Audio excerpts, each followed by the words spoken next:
I left Boston. I left high school after my junior year and I turned pro. I said, listen, I'm 18 years old. There's the best chance. I just got drafted in the first round, 8th overall.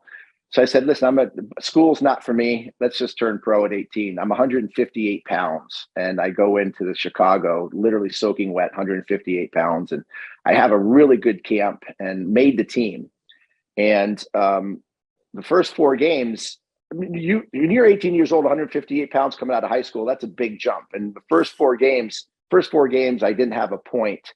And Mike Keenan came up to me and says, hey, kid, listen, I could keep you here and you can battle it out, or I can send you down to the juniors so we can play against kids that are a little bit more your age, your size. You get a little bit more like tutelage and stuff like that, and play, a higher type of game. So I went there and just tore that up for 28 games. And yes, you did. came back in February. It's funny how I came back because I got hurt coming out of the World Juniors. I didn't play all of January because I had a hurt knee.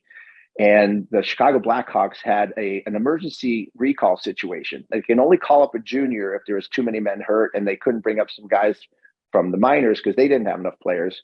So they had an emergency recall. They brought me up on Valentine's Day of 1998 or 1988, 89, Valentine's Day. I actually, trying to get to the airport, I T-boned a car because I ran a red light running to the airport and absolutely T-boned a car. And she went off the road into the house into the living room of the house I was at. And the cops told me, just get out of here, JR. You got to go. You got a game tomorrow. Get to the airport.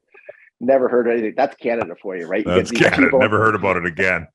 T-bone a car, never hear about it again. But I scored my first goal that next night without playing one game for like 6 weeks because of a knee injury in Minnesota. And I did it without a name tag on my back. They just called me up, and Mike Keenan, I scored 3 games in a row in the call up. And Mike Keenan went to Mike Gapsky, who was the trainer of the Chicago Blackhawks, and said, hey, make sure the guys that are injured stay injured. We're not sending this kid back. So these guys, even though they can play, keep them injured, So yeah. It was pretty funny how I got to stay up with the team the rest of the year. You talk about tearing it up in Hull. Did you get to experience the magic of the Strip? Ready? So you mean the strip? Do you mean the strip nightclub? Club? All the nightclubs. You mean the strip club? Yeah. Well, there were some there too, but there was that stretch of all the bars, right? Broad Street and City Club and Shalimar's. The Shalimar. Well, Shalimar was our hangout, right? So that was your spot? Shalimar. So it was Shalimar to Pigalle to Shalimar. It was back and forth, and then a little bit of poutine in between. But, these guys always wanted to hang out with me, not because they liked me the most. It's because I was making NHL money in juniors. So they knew I would pay the bill everywhere. I was making like $35,000 playing juniors. Everybody was like, oh, we're going out with JR. We're going to Pigalle's. We're going to Pigalle's. Yeah. Lap dances on JR.